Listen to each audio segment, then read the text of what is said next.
As an entrepreneur, as a business owner, the chances of you suffering from a lack of ideas is slim to none. It is rare that I hear an entrepreneur or business owner say, I don't know what to do next. I don't know what to do. I have no ideas.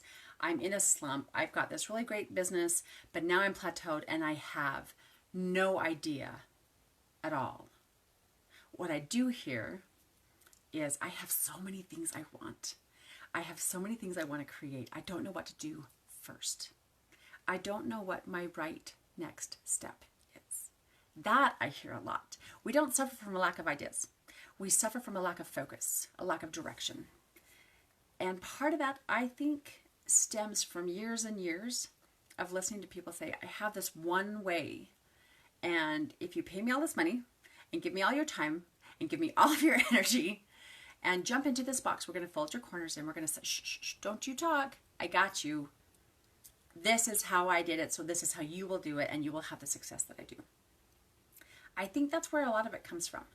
We don't trust our own voice. And now, some of us have had some success with that. But wouldn't it be more amazing to create your own path? To say, this is where I want to go. And yeah, maybe it's a little cliche to take the road less traveled. But cliche or not, it's more fulfilling. It's more rewarding. It's more exciting. You get to decide if you jog left or right.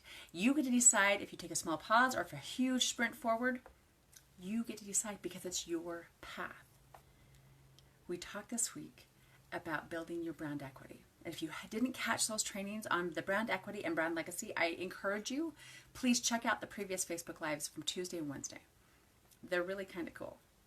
And it's going to help you understand that by building connections and how you make those connections to actually establish brand equity with your business. Something that's going to last a lot longer than you do. And of course, then there's the legacy piece. How are you creating something that is so amazing, so memorable, that your ideal client, that your casual acquaintance, that your potential ideal client, you want to create something that is so amazing that they know, they remember the exact moment they first heard it, the exact moment they experienced this with you.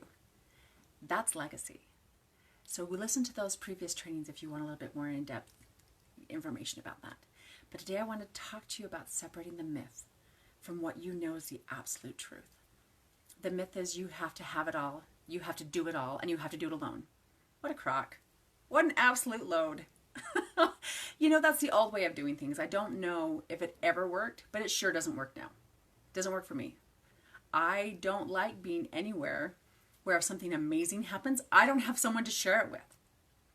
A great new restaurant, I want to tell everyone about it. In fact, I'm going to organize a party and we're all going together because this is the most amazing food and you really need to come and experience this. The service is great.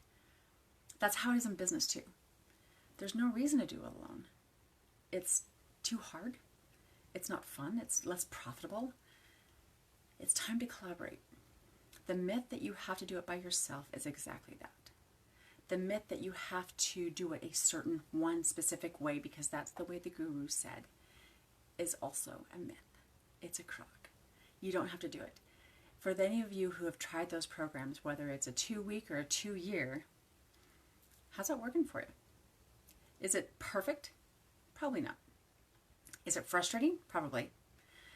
And here's a sad thing, when it doesn't work, we often put the blame on us. We put the blame on ourselves. We say, wow, we didn't give it enough. I didn't do it exactly the way she said. I didn't do step by step 1 through 10 and avoid steps 1 through 8 exactly as she said. Also a myth. The reason it didn't work for you the way it worked for her is because you're not her. Your business isn't hers. Your truth, your heart, your soul, your voice, your passion, your excitement is not the same as hers. So it's not going to work the same. Duh. Another myth. I must do it now. And partially raising my hand here, I want it now. When I get excited about something, I want it now. Like the next piece that comes after equity and after brand legacy, I want to share it with you so badly, but I'm going to share it with you next week. So we'll talk about that, but be ready for it. It's going to be amazing. But in the meantime, the myth that you have to have it all now, that you have to give everything you have to get it, not true. one of the biggest things I see with entrepreneurs is that they have this influx of information. There are so many options, so much information out there, and some of it is just not true. Some of it is intentionally not true, and others, they just don't know. They're doing what they were told, so they're just going to share that. But when there's all that information, we have a tendency to get confused. And when we're confused, our confidence drops. And when our confidence level drops, we have a tendency not to make great decisions. And when we don't make really great decisions, we don't come near the results you want. It's not going to happen. But what if there was a different way? What if there was a way that was yours? What if you could have decided? Because let's face it, there's definitely a path.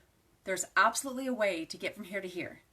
And it might be straight, and it might be this, but you get to decide. And you have to be on that path. I have to tell you that. That's the one thing I think you must do. If you want to transform people's lives, you get to be on that path. So wouldn't it be more fun if you could do it with somebody? Wouldn't it be more fun if you could do it your way, according to what was in your heart and soul? What drove you? Not what was supposed to be done because it's in a template.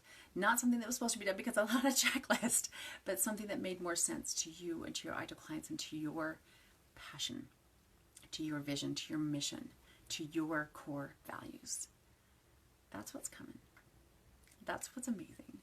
It's time to get on that path. It's time to lock arms in a way, not only because it's easier, but because it's more fun and more fulfilling and more rewarding and more amazing. There are definitely a lot of options. Every single day, we have something like 35,000 decisions we get to make. I mean, most of them are not conscious decisions, but we get to choose a lot. We get to make a lot of decisions. And the more information that gets out there, the more that gets exponentially larger. It gets harder to see what's real and what's not. And the best way to decide that is to talk to somebody, work with someone who has paved the way. Not because it's a straight line, but because there's ways that someone else could have removed some of the obstacles, helps you overcome the challenges. But not her way, yours. That's what's coming. It's February. Let's up-level together. Let's love on each other. Let's create connection that matters. Let's build things for our ideal clients that benefits them. That's not a wild hair for us. That really, really, truly is something they get to keep, that they are excited about, that they look forward to, that they can't wait to share. That's branding. That's creating a legacy. And next week we're going to talk about the next step. So until then, rock on.